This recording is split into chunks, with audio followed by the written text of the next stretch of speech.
You got 12 episodes? Yeah, man. It's season 5. Man, We're gonna talk about that too. Oh, We yeah. talk about that too. My own homeboy. Ain't You never told me about you it, man, we ain't we tell already you. talking about it because I'm leaving all that in there. That's Yeah, right. we ain't tell. I gotta tell you. You my homeboy. You supposed to know. I was supposed to know that you doing something you ain't told me about. Come on, Yes, man. because you my homeboy. We got You a supposed to be following. locked We got a in. cult following, and you ain't even. You supposed to be been a part locked of it. in, dog. You supposed to be like, hey, You man. gotta let me in to get locked in. Yeah, what you mean? You been in? You know what? Your granddaddy would be disappointed right now. Let me see. Leave granddaddy out of there. Granddaddy ain't Granddaddy was a good man. Yeah, You know Now what for I'm the saying? official introduction. Welcome to episode 12 of The Whistle with 12. Coach Hart and Paula. 10, 1, 2. And you know what? Season 5, episode 12. This first episode with a guest. That's right, man. That's right. The best. We got our boy in the house right here, Adalius Thomas, AD. You know what I'm saying? In my heart, Hall of Famer. You feel right. me? Appreciate it. The dude. Like, okay. Let me just give y'all a little bit before we let him speak. Right. So this man, all right, came and he played in the NFL, played on special teams, gunner. Yeah. All right. For y'all that don't know what a gunner is, that be them little fast guys outside. But we got a big fast guy. Yeah, he was a big out fast there that was outside. Okay. Then also played on the edge, linebacker, free right. safety, corner. Might well played all 11 positions on the defense for the Baltimore Ravens. And I want to make sure you understand this. When he was doing all this, you had you know your favorites that you say you know, like your Ed Reeves and your Ray Lewis and stuff like that. But this man made that thing go. And when you see him run down the field, when he scooped and scored and made an interception, knees didn't go too high, but he was going. He didn't get caught though. He didn't get caught. That is a rule in football though. When you break away, you cannot get caught. And that man did not get caught, man. They were talking about it this morning with Derrick Henry. Oh. He was talking about himself. He had an 81-yard run, got caught. He been caught twice this year. Of course, The he guy does have the guy 800 had or a- something. The guy had a great angle though. That's true. But he getting caught because he's so tired. He got over 800 yards already. Yeah. We won't talk about the Cowboys not picking him up. Hey man, hey. We'll leave that alone. Jerry.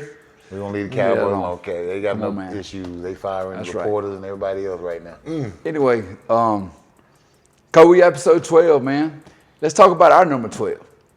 The Heisman finalist. Heisman candidate, I should say. I Travis Hunter. really don't understand what all the controversy is between him and the running back. Now I ain't saying what the running back doing ain't all world. Like Right. he's doing some special He's stuff. a dude. And he's done it against some really top tier Yeah. defenses or some programs that you would say, he probably shouldn't be able to get away with that. But he did, you know, so I give him kudos to that. But dog, AD, we talking about a guy now. I introduced you, talk about you played on special teams, defense. Yep. This is a kid that's not only playing on offense and defense, but making impact plays. Well, I think the biggest thing is when you think about all the other people that have played offense and defense, they either played one and then they were put in sparingly Right. on the other side of the ball. Listen to the guy. Only sparingly. The guy was averaging was 120 snaps, Yes. whatever Right. it is. Oh, yeah. Yes. And so Yeah. you're talking about starting at wide receiver or starting on defense. So give you a scenario. You kick the ball off and you return. Okay, you're on the 20-yard line. Okay, Travis is at wide receiver. Right. And so what do? You run all 4 plays. You got an 8-play drive, and he got 3 catches. Lo and behold, you kick a field goal, punt, whatever it may be, he right back out there. Regardless Right of what back out the there. difference is. If it was a 10-play drive, 12-play drive, all of those things, the athleticism and the cardiac conditioning to be able to Correct. do that alone and be effective is outstanding. Number one. Right. Number two, the mental process to know, okay, I'm going to receiver, I'm at slot, I'm in nickel, I'm in dime, I'm in base. To know all of those things, anybody that knows the playbook, it's hard enough to find a kid to learn a playbook on one side of the Exactly. ball. To know both sides of the ball and be elite in both sides. Correct. Is, like, okay, then run a 9 route. Okay, then cool. You're going to run a 9 route, you're going to run a bang 8 and run hurry up offense, and then go to 2 minute and be a DB and dare somebody to throw it your way. And you're covering their best receiver, because that's what we put them on. Right. And not only are you learning offense and defense, you got to have adjustments on both. Correct. Right? Because chess pieces move in this game. That's right. Yes, You understand? absolutely. So now we got to know the adjustments and do that effectively. And the man is, he's got turnovers, he's got picks, he's got touchdowns. Right. Like, But the thing about it is, and he brought up a great point. Everybody talks about the physical aspect because just the cardiovascular conditioning alone is something. But the mental aspect of everything to keep your head in the game on both sides of the ball, to know the playbook, know the game plan on both sides of the ball, and guys, he was just named, and this is not an official All-American poll. But he was just named first team mid-season All-American on both sides of the ball. I don't know that anybody has ever been an All-American, first team All-American on offense and defense in the same year. that's wild. That's crazy. So I'm like, y'all, I don't understand the discussion. Hey, hats off to the boys from Boise State. The boys He's doing his thing now. This ain't got nothing to do with it. I But would we say talking this. about something we may never see again. I would say this, like you said, it's no discredit to the guy from Boise Absolutely not. State whatsoever. Absolutely Have not. he does a great job? Yes. Have we seen that before? Yes, we have. Yes, we have. We've seen that from running backs play one position. We've seen that before. What 12 is doing now, we've never seen this before. Never. You look at Champ Bailey, That's right. Charles Woodson. Exactly. Those guys played both ways, Right. but They just a spot little bit. duty. It was sprinkled. They were mainly defensive it was players mainly that defensive played players offense. sprinkled in there, and rightfully so. And so for him to go out there and dominate and be as assertive Right. and to be as focused, Right. like you don't have mental errors or whatever. It's outstanding. And I'm Well, gonna like I tell said, I think you said it, Polly. I think you said it. And you said it too, AD. What the kid from Boise State has done, we have seen before out of position. Now, it's been a while, Right. but we have seen it before. I agree with you. I don't know if we'll see another Travis again. No. That can actually start on both sides and contribute the way he does and make Not just do we contribute, dominate. Dominate. Yeah. Like, can we envision? Are we really gonna say we know a kid? I don't know, recruiting wise, as a freshman right now in high Right. school or a sophomore or junior, and say, hey, he's the next. That's hard. A lot of people say, I'm the next Travis. I'm the next. Man, Think about Listen. this, dog. Think about this for 1 second. He is in both scouting reports. Yes. On the other side. Yes. he's in both scouting reports. Like you talk about him on the offensive side of the ball. He the and first defensive pitcher that comes up. His head, I guarantee you, they put the scout report up. He's up before the head coach. I promise you. I'm with it.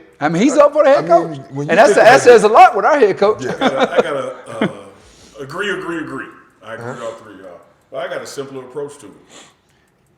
What does the Heisman Trophy say Most outstanding player in college football? in college football. Thank you. Outstanding player.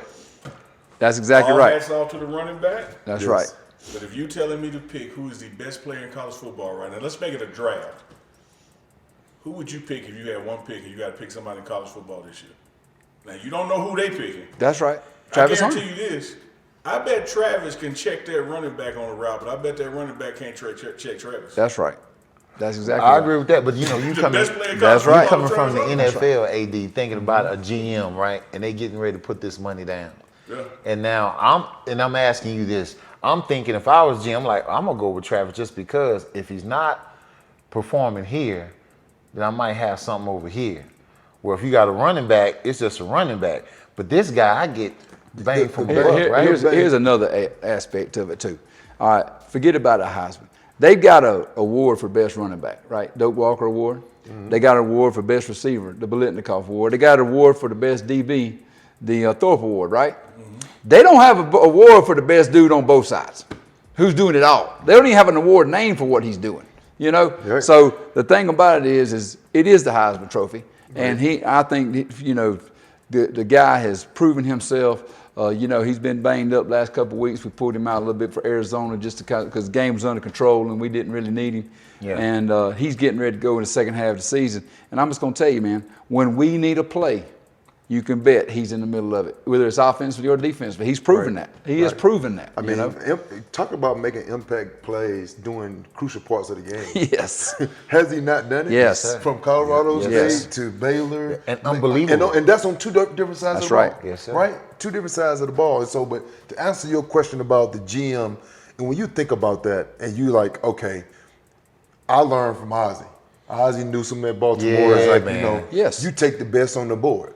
Yes. Right? You need this, whatever it is. Okay, but you take the best on the board to make your team better. That's right. I can't imagine how do you add someone that is smart, tough, physical, professional already, and the ability to play both sides of the ball against the elite players that's here and go to the next level and do the same thing. That's, to me, is an ultimate pro. That's right. And so he's a pro before he's a pro almost. That's and right. so when you think about that, you get the bang for your buck with Travis, to me. Exactly. Again, do you want a running back and say, okay, I just got to have a running back, whatever it is? You know, we could really put Travis at running back if you really thought you could think about it. You know, from his ability to do different things, he can throw the ball. So it ain't that he can't, but it's just that, okay, then we got other things that we want him to do or whatever. But again, if I'm choosing those two, then I think overall that makes your team better because it gives your team versatility, it gives your team explosiveness, all in one draft pick. That's Well, exactly right. probably then you just said something though, AD, made me think about this. Probably because I've seen this done. But probably this would be great if you put Travis at running back. Oh, dude, I've already thought about personnel. it. Yes. And then motion him out. Yes, I've already thought about I'm sitting there looking at my linebackers. I'm like, time out. Yeah, if you just line him up in the backfield, y'all call a timeout. You want a timeout, you put him in the backfield. Now you done motion him out to empty. No. And we done walked our butt out of here. I'm like, say, man, no, dog. No, you know Every what? time we'll make one. You got an injury time, man. You got to do That's exactly something. right. Hey, You somebody gotta do gonna fall down. Hey, fall down. Somebody do What something. game was that the dude fell down? Oh, that was Kansas State. They were falling down every play. Hey, last week, Alabama pushed the dude on the field to fall down. I hate to do this because the Travis discussion is all that. But you know we had a game last week. Okay. And we ain't talked about it yet. We ain't talked about Arizona yet, have we? Oh, yeah. Hey, man. We ain't talked about Arizona yet. Hey, man, listen. We gotta talk Hey, about Arizona. listen. We got to talk about Cincinnati. Hey, listen, let me tell you something right now. Hey, we making Arizona like Florida. That's like our backyard, man. Like we are undefeated in the state of Florida and Arizona. You realize that? We've never lost a game in the state of Florida and I didn't know Arizona. about Arizona. You know, that's good to know. But the crazy thing is, I would be willing to bet that it all goes back to your preparation. Absolutely. The preparation No doubt. to how you approach the game, how the guys, how the coaches prepared the players.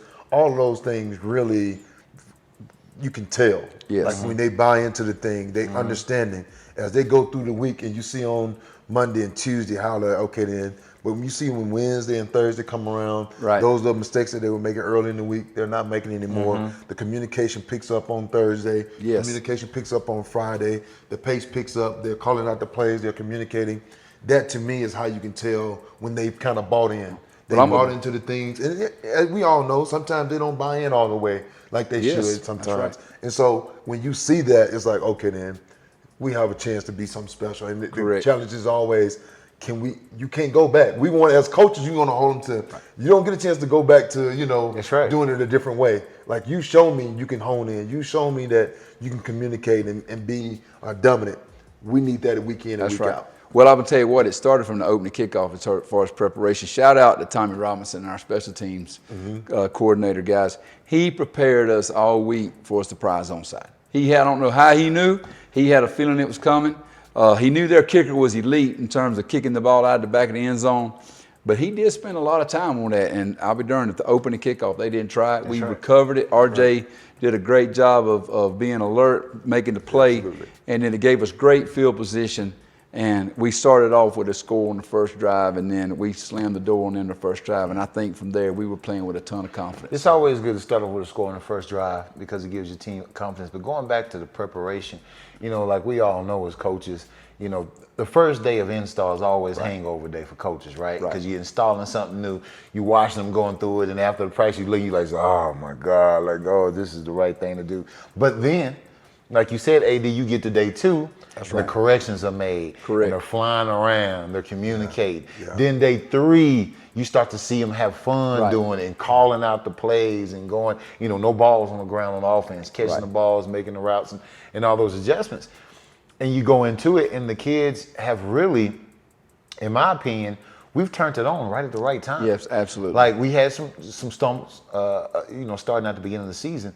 But going into it, you want to peak at the right time. Right. And we haven't peaked yet, but we're starting to get a nice rhythm to where we're Right. figuring out, hey, we can play offense, we can play defense, we can play special teams. We got all three phases playing complementary football. Yes. Absolutely. And it's showing. You know Yes. what I'm saying? It's showing in the score. It's showing in enthusiasm. It's showing how we interact with each other. You know, it's showing how the coaches are calling plays and make sure that we got the ball, time of possession, where the ball is on the field. Right. All those things, if you check from the beginning of the year to now, have changed. Absolutely. Absolutely. It was interesting to me that is now I think the panic button is farther down the road than Yeah. it was in the beginning Right. of the season. You know, because being travel and you go different places, whatever it is, after we was 1-0, right? And then it was the little chatter in the background, and then you became 1-1, right? We lost to Nebraska. And lo and behold, everybody hurt their leg jumping on and off the bandwagon. Ain't no doubt. And they jumped on and off the bandwagon, right? Crucify him. And so they was just in the third. And so I was That's like, right. I'm sorry. I said to one person, I was like, this team was 1-11 before we got here, right? That's correct. He was like, yeah. I said, then last year they won 4 games, right? He said, right. yes. I said, now what's their record now? He was like 1-1. I'm just, so what you panicking Right. about? That's Yeah. right. I'm gonna tell y'all something I didn't know, and I saw it on Twitter this week. We have won 9 games so far in 2 years here at Colorado. Coach Prime is the first head coach in Colorado to win 9 games in a 2-year span since Rick Neuhauser did it in 1999-2000. 1999? 1999-2000. Win this weekend, his Colorado record will be 10-10, That's right. and no 2-year higher has reached that. That's right. So we talking coach of the year. Ain't no doubt. National Coach of the Year. I mean, And we without get a in doubt. that conversation. Without a doubt. Speaking you of know. coach of the year, can I talk to coach of 2 weeks? Yeah. That's you. Coach of 2 Matter of weeks. fact, I'm gonna swing it right there to you for a second. Coach of 2 weeks. Oh yeah. What's going Because on? 2 weeks ago, a week ago, you sat here right that chair on this very episode, talking about it was my fault and we did this, and me and Pollock saying no, it was a team loss, and you were like, no, we got to do this. They scored 7 points. Yeah. Yeah. Yeah, but that's team But defense. but talk about that swing. You know, it's okay. First of all, it's team defense. It's a puzzle. It's not just us, but as men, you want to teach your players and men to be accountable for your part and to make sure that everybody understands that, hey, I got a piece of this puzzle, but if I got to take all of it on my back, I will, to make sure it gets right. So you humble yourself and you get help. You know what I'm saying? You make sure you get the right type of progressions to make sure your players are getting the right, teaching and learning and doing things the right way. And then you get a little bit tough on details and you make sure you're understanding how they learn. Like AD comes in, he helps me all the time. I know he helps all around with special teams too, but he helps me with the linebackers. I invited him in to do that, and he's done a great job helping with that. But then you put on ownership of the players to ask them, why are you doing this? What do you want done? And then now I know how I need to coach you and what buttons I need to push. And they got the job done. And kudos to them for doing it. I think as a leader, you should always take accountability for the losses and give praises to those who helped you for the wins. Absolutely. Because that builds up. And that's what you call elevating your team, elevating your players when you do things like that. I just saw a documentary last night with Kobe Bryant, and they were talking about him and how he went about it. And they said, well, Kobe, why are you such a...